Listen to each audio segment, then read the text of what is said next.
Nah, orang inilah yang akan menghancurkan Ka'bah. Zu Suwakotain berasal dari Habasyah atau saat ini adalah negara Ethiopia. Artinya orang ini adalah orang bangsa kulit hitam yang memiliki fisik berbadan kecil atau kurus.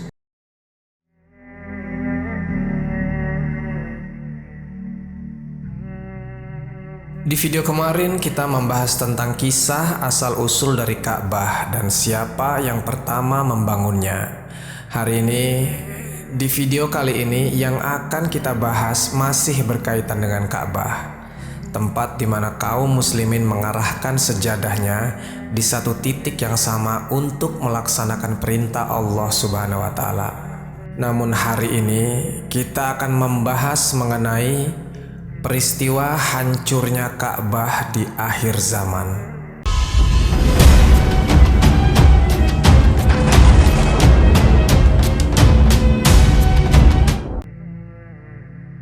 Assalamualaikum warahmatullahi wabarakatuh. Sobat Jazirah Ilmu yang dimuliakan Allah, semoga kita selalu dalam keadaan sehat walafiat. Amin ya rabbal alamin. Sebagaimana pertemuan, pastilah di sana ada perpisahan, dan sebagaimana manusia hidup, pastilah akan merasakan mati pada waktunya. Begitu juga dengan Ka'bah, sebagaimana ia dibangun, pasti akhirnya akan dihancurkan juga. Di hari menjelang kiamat nanti, dan di hari menjelang tiupan sangkakala pertama dibunyikan, ada seseorang yang akan menghancurkan Ka'bah. Dan sejak saat itu, Ka'bah tidak akan pernah lagi diperbaiki selamanya. Nabi SAW berkata, kiamat tidak akan terjadi kecuali pada manusia-manusia yang buruk dan jahat. Kita akan berkisah di waktu dunia menjelang hari kiamat. Di dalam hadis riwayat Bukhari dan Muslim, ada kisah tentang Nabi Isa yang berperang melawan Dajjal dan juga melewati peristiwa keluarnya Ya'juj dan Ma'juj. Dan ketika itu, seluruh umat manusia menjadi muslim serta berkelakuan baik. Tidak ada kejahatan, semuanya aman, semuanya hidup damai di bawah kepemimpinan Nabiullah Isa alaihissalam. Namun, di suatu hari Allah takdirkan Nabi Isa wafat. Maka mulailah perlahan-lahan bumi ini kacau kembali. Dan orang-orang ketika itu mulai kembali berbuat kerusakan. Dan banyak pula yang mendustakan Allah Subhanahu wa Ta'ala.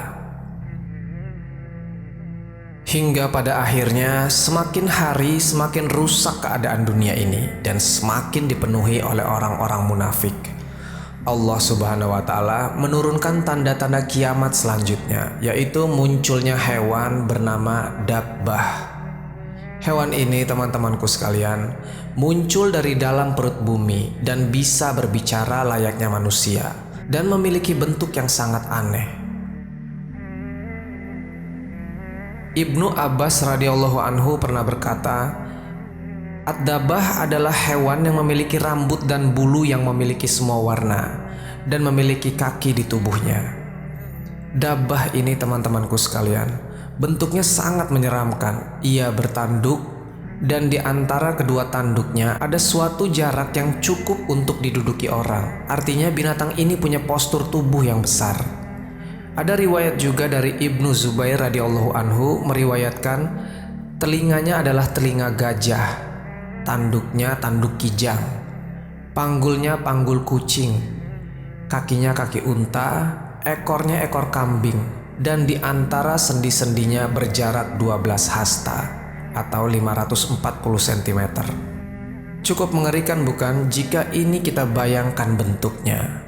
Nah, Dabbah ini tugasnya ketika itu adalah menandai atau menstempel kepada orang-orang beriman maupun orang-orang yang tidak beriman. Jadi jika kita hidup di zaman itu, kita bisa langsung tahu dengan hanya melihat saja bahwa orang itu kafir atau tidaknya. Sebagaimana ada tanda di orang tersebut, artinya tugas Dabbah ini adalah memberikan tanda pada manusia sebagai pembeda orang beriman dan orang kafir. Setelah kemunculan Dabah, tanda-tanda kiamat selanjutnya adalah akan terjadi gempa di mana-mana secara berkelanjutan. Dan setelah itu terjadi, akan muncul api dari kawah Aden yang sekarang ada di Yaman Utara. Setelah itu, tanda-tanda kiamat selanjutnya adalah matahari terbit dari arah barat. Namun, sebelum terjadi terbit matahari dari arah barat, Allah Subhanahu wa Ta'ala akan meniupkan angin lembut yang melewati ketiak-ketiak setiap manusia, dan angin itu akan mematikan seluruh manusia, kecuali Allah sisakan hanya manusia-manusia terburuk saja yang hidup dan ada di atas bumi.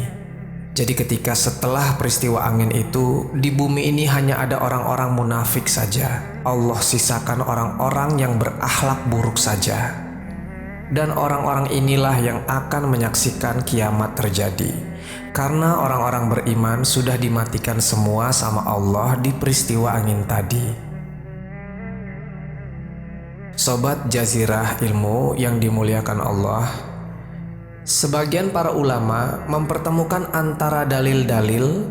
Mereka mengatakan bahwasanya pada saat orang-orang beriman itu sudah meninggal semua, dan hanya ada orang-orang yang kufur saja di atas muka bumi ini, dan akhirnya wilayah Ka'bah dan Masjidil Haram pun tidak ada yang mengunjungi, karena yang lalu lalang di muka bumi ini cuma orang-orang kafir saja.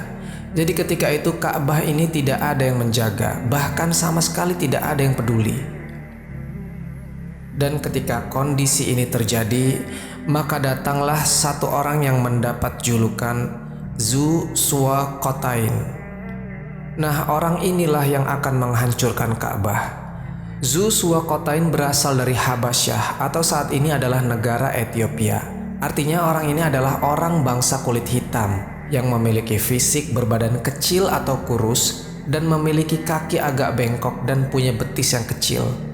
Nah, orang inilah yang akan menghancurkan Ka'bah. Ia datang membawa sekop dan linggisnya ke Ka'bah. Maka ia mulai menghancurkan Ka'bah dengan mencabut batanya satu persatu hingga rata. Dan ada sebagian para ulama juga mengatakan kenapa alasannya Zu Suwaqotain ini menghancurkan Ka'bah. Karena ketika itu tersebar rumor bahwa kalau di bawah Ka'bah itu ada harta yang tersimpan.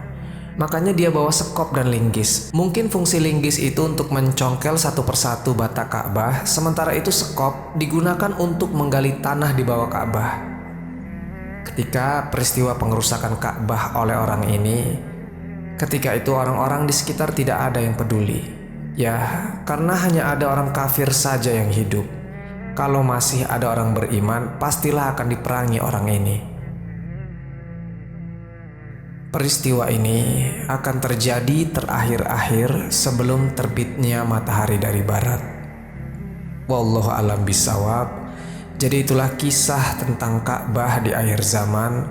Semoga kisah ini bermanfaat. Lebih dan kurangnya mohon dimaafkan, yang benar datangnya dari Allah Subhanahu wa Ta'ala. Khilaf ataupun keliru itu datangnya dari saya pribadi sebagai manusia biasa. Sampai ketemu di kisah-kisah seru yang penuh makna selanjutnya. Saya akhiri. Wassalamualaikum warahmatullahi wabarakatuh.